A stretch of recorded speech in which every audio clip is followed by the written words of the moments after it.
Hi everyone, Tyler Manion here, NPC and IFBB Pro League Vice President, and I have some very exciting news to share with everybody today. So, starting in 2025, the NPC and NPC Worldwide is going to be adding a new division. This division will be called the Fit Model Division.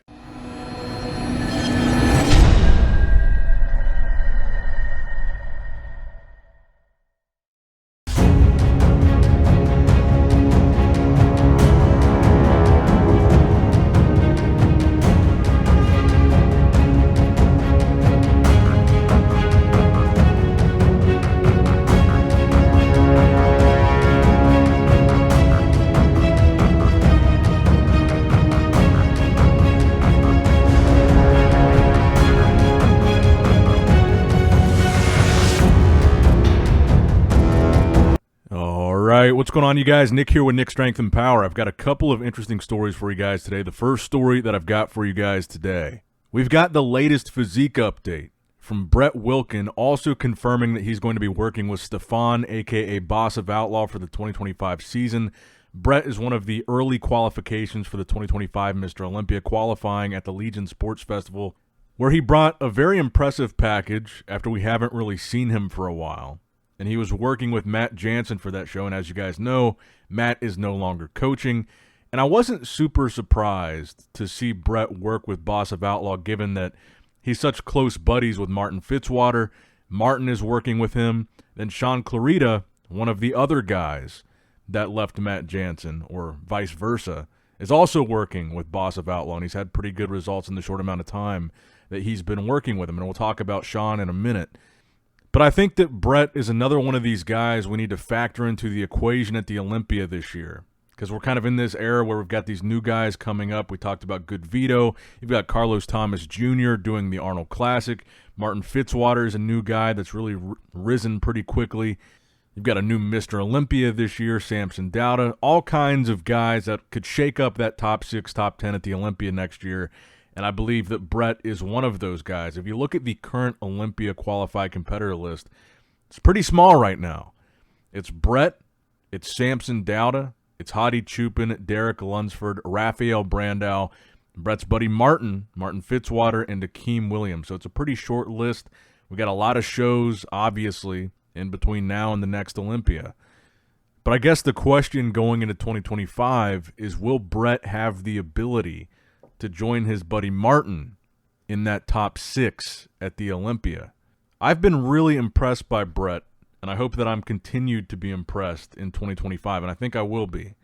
I'm excited to see what he brings to the Olympia. I don't think he's competing in anything aside from the Olympia because he's already qualified. He doesn't need to, unless he wants to do a show as like a practice run with Boss of Outlaw to get one show under their belt before the Olympia. So we might see that.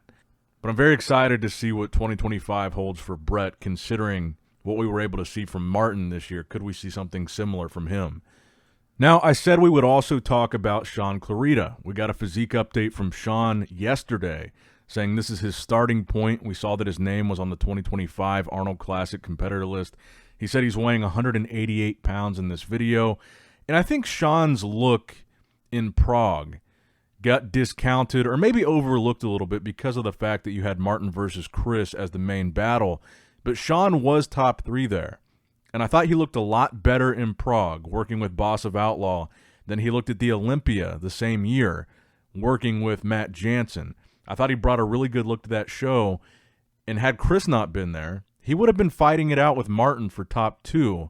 And Martin was just a top 4 open Olympian. So I want to give Shaun a little bit more of a chance at the 2025 Arnold Classic. I don't want him to get super overlooked, even though it's a really good lineup. I feel like Shaun has potential to still do really well there. And again, that's why I'm constantly pushing for wanting to see Keon do open bodybuilding, because I think Shaun will be successful even despite his size. I think he'll do well at the Arnold. I don't think he's going to win the Arnold, but I think it's totally within Shaun's capability to be top 3 and certainly top 6 in this Arnold lineup. It wouldn't surprise me if he was top 3. So when you take that and extrapolate it to Keon, who's now beaten Shaun 2 years in a row, he's bigger than Shaun and I think has a better structure than Shaun. Imagine what Keon could then do as an open bodybuilder. Because Shaun did the Open Arnold Classic before, and he placed within the top 6. And that lineup was arguably as good, if not better, than this lineup. You had Big Ramy in that one. But I guess the question for you guys is, where do you expect to see Shaun place at this year's 2025 Arnold Classic? And what's your opinion on the difference in his look between Prague and the Olympia with those two different coaches? Which look did you prefer? Now, the next story that I have for you guys today is a little bit of a spicy one. There's a pretty mixed reaction to this announcement so far, and that was the announcement today that the NPC/IFBB will be adding a 7th women's division now, a new division called the Fit Model Division, and the intent of this division is to be a step beneath bikini in terms of muscularity and lower the barrier to entry for female competitors in the NPC/IFBB. And I believe he said in this video, not only will you not be able to cross over if you're competing in Fit Model and you get your pro card, for example, you wouldn't be able to go then compete as a bikini pro, wellness pro, whatever. You have to stay in Fit Model if that's your chosen division. And I believe he also said it won't be until 2026 that you see pro competitions. It sounded like 2025, they're going to start the amateur competitions, and then they're going to start giving out pro cards and build a pro base before they have that as a pro division. So I don't think you're going to see this at the Olympia in 2025. I don't think. It sounds like that's going to be a 2026 thing. But like I said, there's a pretty mixed reaction to this, and I think there's a couple different lenses that you could view this announcement. I think the main lens, or the first lens that you should view this through, is the lens of the IFBB/NPC. People, I think, forget sometimes that they are a business. And so at the end of the day, this was a business decision. Will this increase their bottom line, increase their revenue, bring new competitors to all these shows, bring in more NPC memberships, bring in a new audience as far as competitors? Yes, it almost certainly will. So it makes sense from a business perspective. Now, the other side of that, the other lens that you could view this through, is the lens of a spectator, the lens of a fan, the lens of somebody attending or viewing one of these shows, whether it's in person or live stream. I think probably the biggest complaint that fans have had recently has been the length of some of these shows, especially the Olympia. You're already looking at like a 7-hour per night show with the Olympia. This will probably extend that at least another hour when we see this division at the Olympia. And what's the problem with that? The problem with that is, why would you sacrifice the viewing experience? Because most fans, I think it's pretty obvious, don't want a longer show. So why would you sacrifice that viewing experience and make it longer? We already talked about the business aspect, but we're talking about the viewing experience for a division that probably will have the least amount of fans viewing it. And the reason I say that is because there's already 6 women's divisions, right? So they're adding a 7th. So the reason I say probably the least viewed division is because I think, yes, this will probably bring new competitors to the NPC/IFBB. It'll open the doors to a more variety of female competitors, yes. But will it bring fans, viewers, and spectators that are new, besides friends and family, that are new, that are not already fans of bikini, fitness, figure, physique, bodybuilding, wellness? I don't think it's going to expand the fan base of the female divisions that much, so you're sacrificing the viewing experience even further for the fans and spectators for another division that probably won't be that popular from a viewing perspective. Like I said, from a business standpoint, there will probably be a lot of participants, and it makes sense from that standpoint. But for viewers, it's not good. And I touched on this maybe a week or two ago, where we had this discussion about bodybuilding competitions, specifically the Olympia, potentially being aired on a mainstream network TV channel. And I think one of the biggest barriers to that happening, and one of the reasons why I don't think it will happen, or at least I don't think it'll ever happen live, is the length of the shows. The Olympia being 7 hours long, there's no way that any big mainstream broadcast channel is going to give the Olympia, or really any bodybuilding show, a 7-hour live block of prime TV space. The only way something like the Olympia would be aired on a mainstream TV channel would be if it's like The World's Strongest Man, it's after the fact, and it's very edited down to only the highlights, or maybe only a couple of divisions.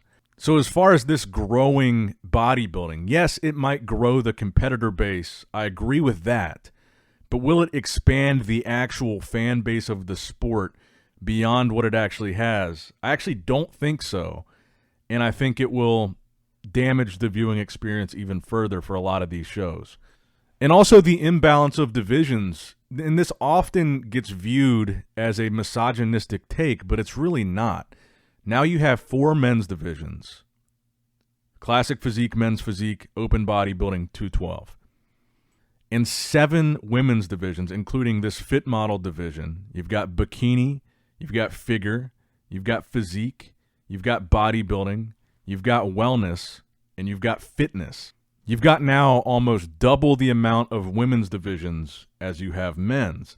And you might ask, well, why not, if you want to introduce this new division that's more accessible, why not get rid of the other ones or one of the other ones to replace it? Because now you've got 7 divisions that are just incrementally, I guess you could, with the exception of fitness, because that's kind of a different thing, but the difference between all these women's divisions is just a little bit more muscular, a little bit less muscular.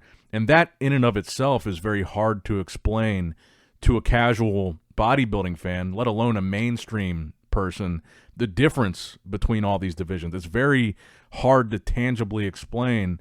There's 7 divisions that just gradually get more muscular, and people are like, why?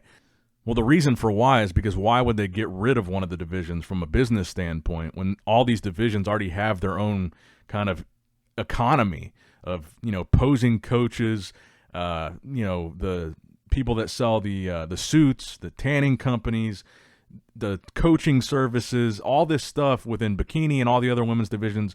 They've all got their own economies. They've all got their own competitor bases. They've all got their own fan bases. So why get rid of one to replace it with another when you could just add one from a business perspective? So I get it from that perspective. But again, it hurts people from the fan perspective.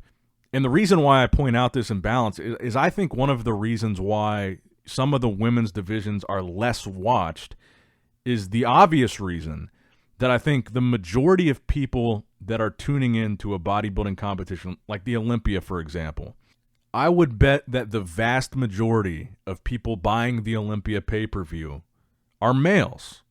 So they probably want to watch the male divisions and maybe a couple women's. But I'd say most guys that are buying the Olympia probably want to watch Classic Physique or Men's Open Bodybuilding, right? You guys would probably agree with that.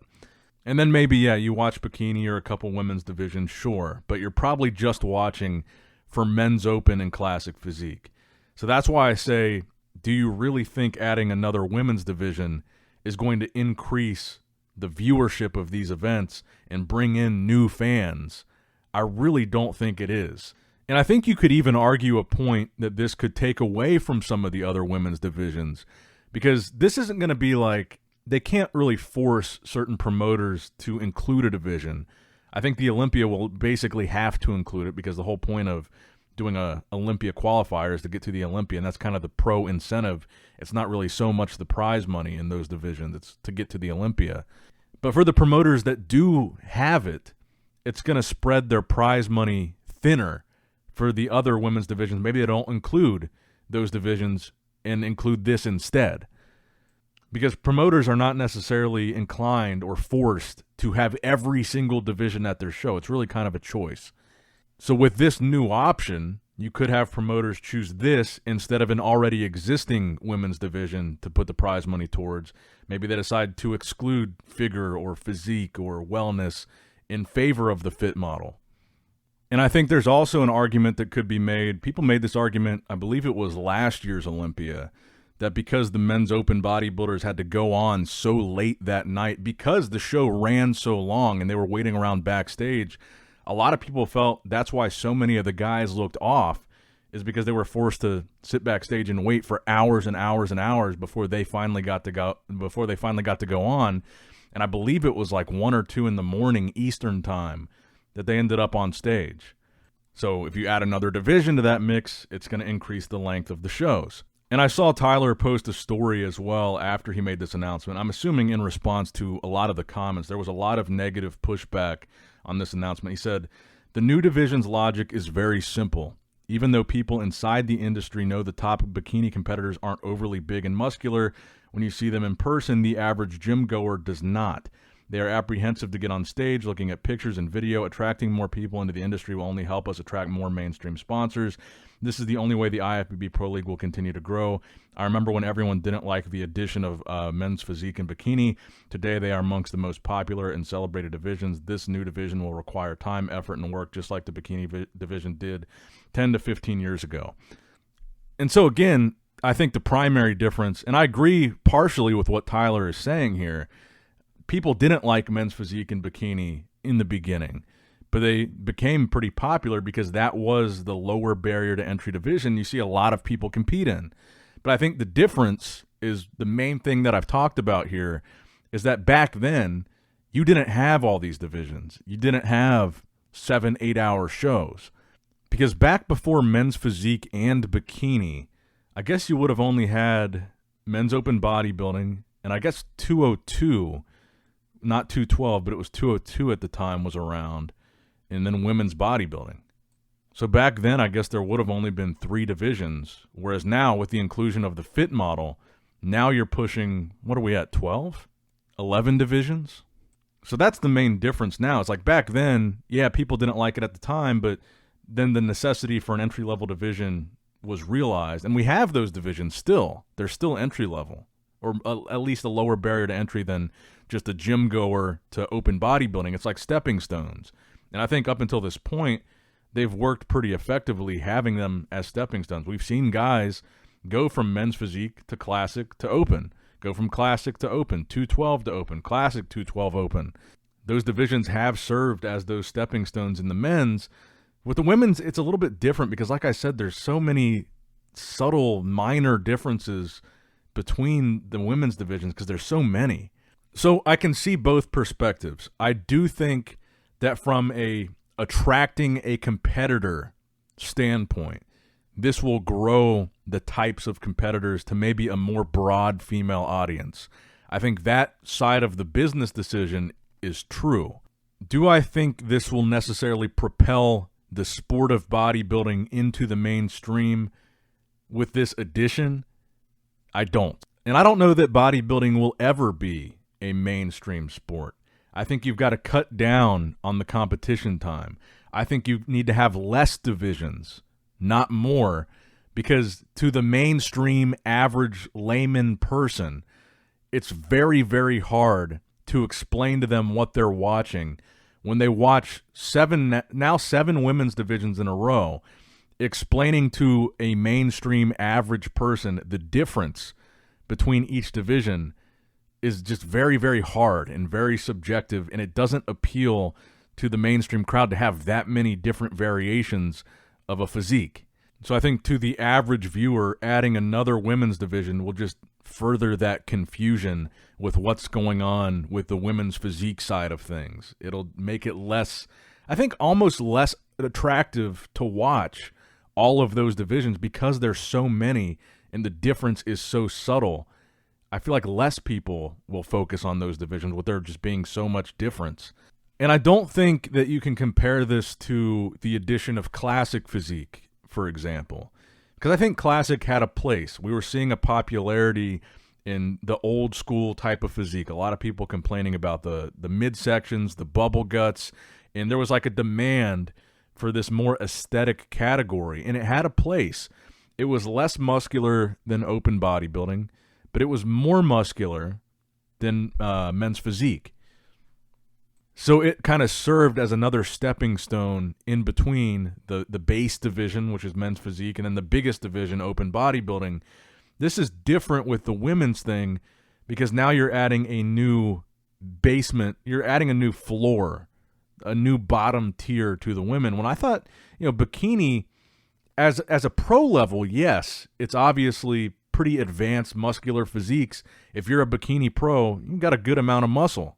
But if you're talking about the barrier to entry at the NPC level, you can still compete as a true novice in bikini. You compete by height, you compete by age, you compete by class. I don't think the barrier to entry to compete as an amateur bikini girl, I don't think it's that crazy. I mean, if you've been to a local show, there's probably more bikini girls than anything at the amateur level. Maybe bikini and men's physique and now maybe classic physique.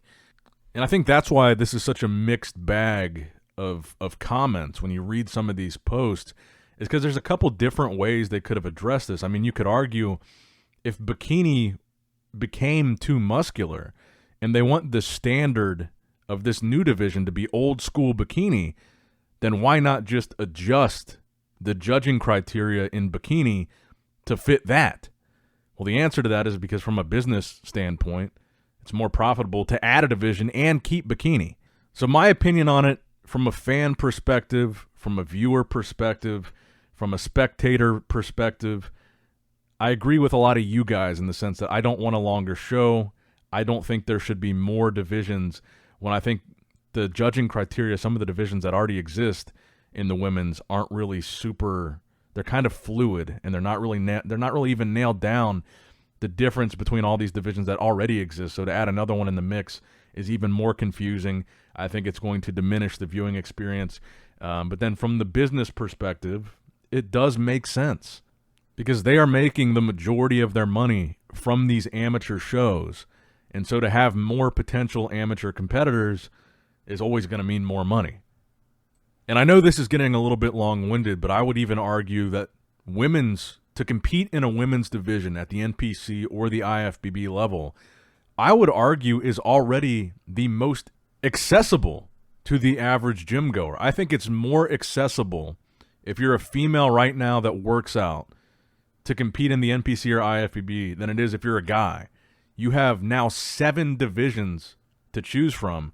I really don't think accessibility was a huge issue for female competitors that is just now being fixed with this. I think they already had it way more accessible to females than males, now even more so. But I'm very curious to see what you guys think in the comments below. Like I said, the comments that I've seen are a pretty mixed bag. There's a lot of people that seem to really hate this idea, and there's a lot of people that seem to support it. And I'm very curious to see in the comments below which side of this issue you fall on, and let me know why. But overall, my opinion, I don't like it from the perspective of a fan, from the perspective of a viewer, from the perspective of the length of the show. I think this is going to hurt that. And I also think the problem could have been solved by just addressing the judging criteria in bikini to just make it what they wanted it to be. If they don't think bikini is accessible enough, make it more accessible. But then I also understand from a business perspective, well, let's just make a new division and keep bikini. But I think they could have fixed the issue if they wanted to be more accessible by just saying that and changing the criteria in bikini. And then that way you wouldn't have to lengthen the shows even more. And again, I don't want this to come off as against bikini or anything, because I would honestly say this. If you asked me which 2 divisions would you have at a show to give that show the best shot of getting, a TV spot, let's say, on a mainstream TV channel, I would actually say open bodybuilding, and I would say bikini over classic physique. Good-looking, feminine, attractive, fit girls and the big men's open freaks, I think, would have the best chance as a condensed version of a bodybuilding show at airing on CBS or something. If you had to pick 3, I'd lump in classic physique. But to be the most balanced as far as like audience retention, I would say bikini and men's open would be your best 2 shots if you had to do a 2-division show. You hit the female demographic, you hit the male demographic. So I actually do like bikini. I see the purpose that it serves, but I think this is just a step too far. Now, I know that went a little bit long, but I still got a couple more stories for you guys. The next story that I've got, Recent updates from Mike Sommerfeld, number 2 in the world in Classic Physique, now less than 10 weeks out from the 2025 Arnold Classic, where he's going to be looking to take away that title from Wesley Vissers, who is still, despite his Olympia placing, he is still the returning and defending Arnold Classic champion. Now, I think the real problem for Wesley going up against Mike is you can see it in these updates of Mike. The lower body, I think, is just much more developed and proportional than Wesley's is. And he's also got a better waist to taper ratio than Wesley. But he's got a lot of size in his lower body that I think is going to be tough for Wesley to beat, especially from the back. He's got really thick and dense hamstrings. But just the lower body overall, I think, is going to be very difficult for Wesley to overcome. And even if Wesley comes back in that crazy Arnold, Ohio conditioning that we saw from him that first time around, just peeled to the bone, maybe if Mike is a little bit off, that conditioning and that look could still carry Wesley. But I think this is going to be a tough one for him.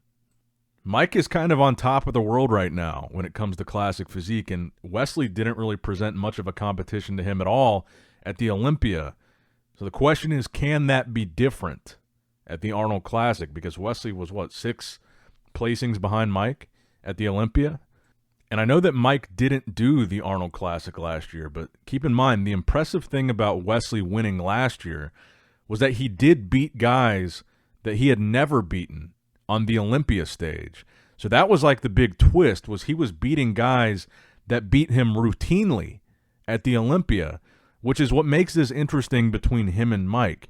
Because keep in mind, Wesley beat Ramon, he beat Urs, he beat Breon. These are guys that repeatedly beat Wesley at the Olympia, and he turned the tables on them at the Arnold. So could he do that again with Mike Sommerfeld? Because that's exactly what he did with Ramon Dino, who was just runner-up at the Olympia the previous year. Wesley was out of that conversation, and then Wesley turned the tables and beat him at the Arnold. Now you've got Mike Sommerfeld, who was just runner-up at the Olympia this year, the previous year. Can Wesley turn the tables again and then beat him at the Arnold? And honestly, I was kind of surprised by that Arnold Classic competitor list to see that Ramon, Urs, and Breon are all sitting this one out. I want to give some credit to Michael DeBull, though. He's in this lineup as well. He said he plans to win it. I think he's a very strong competitor, and I think he will likely be top 3. But it's just difficult to count Wesley out because it's the same scenario that he faced when he won in 2024. He beat the guy that was runner-up at the Olympia, despite he himself not being in that top consideration at the Olympia. So he could do it again. But Mike Sommerfeld is looking pretty impressive. Now, the final story that I've got for you guys today, I wanted to get your guys' opinion on this. So GoodVito posted a side-by-side comparison. We've been talking a lot about him because he's planning on doing a bunch of shows in 2025. It sounds like we're going to be seeing a lot of GoodVito. And he shows a comparison between him, obviously in prep mode, but at 115 kilos versus him now at 133 kilos, which is close to 300 pounds, 290-something. And to be honest, I prefer the smaller version of GoodVito here. His taper looks crazier. And to me, it looks like this new, bigger version of Vito that we're seeing. And granted, he's pretty much in the offseason. He's not in a prep right now. So take that with a big grain of salt. But it looks like his midsection got significantly bigger in the pursuit of this size. I mean, the taper, and again, he was probably prepping, probably right before a show, but the taper in the before picture is way crazier than the taper that he has now because his waist, to me, looks a lot thicker. And I'm sure a lot of that, as he comes down in preps, I'm sure his waist will lose some of that size, but to me, it looks significantly thicker, and I hope that it does come down significantly when he preps for whatever his most upcoming show is. I know he's talked about doing the Arnold Classic Brazil, the Pittsburgh Pro, the New York Pro, maybe even more shows than that. But which do you like better, the smaller or bigger version of GoodVito? And keep in mind, he's a pretty short guy, too. I think he's 5'6". So when you're talking about near 300 pounds, his frame is a lot smaller than a guy like Samson or Andrew Jacked. to be holding 293 pounds or whatever the 133 kilos is. So that is why you see that significant thickening of the waist. He doesn't have as big of a frame to carry that size on. But either way, I think we're going to see GoodVito make a lot of noise in the 2025 competitive season. But let me know what you guys think in the comments down below. Again, this ended up being a longer video. So if you made it to the end of this video and you enjoyed the fact that it was longer, make sure you like this video. I said that on the last half-an-hour video that I did, and it got a lot more likes than usual, which tells me that you guys enjoy the longer form videos. I guess it feels more like a podcast. It lasts, I guess, longer when you're doing cardio or whatever and watching a video. It might last your whole 30-minute cardio session. So if you did enjoy the fact that this video was longer and you made it all the way to the end, make sure you leave a thumbs up and let me know that you like the longer videos. And if they keep getting more likes than the usual video, I'll keep making longer ones. But like, comment, subscribe, all that good stuff. Leave a comment down below. And as always, I love you guys. Appreciate you guys. Nick Strength and Power signing out. All right, guys, don't forget to click that like button and subscribe to this channel if you enjoy the content. Also, check out my Instagram at NICKS&P, my Facebook page, which is simply Nick Strength and Power, my secondary YouTube channel, Nick Strength and Vlogs, for vlogs and bonus content that you will not see on this channel. And consider subscribing to my third YouTube channel, Nick Strength and Pokemon, which is all things Pokemon and trading card games, completely unrelated to this channel. So if you're into that, give that one a look. And all links to merchandise and social media will be in the description box below. If you guys want a Nick Strength and Power t-shirt, that will be in the Shopify link below. Have a great day.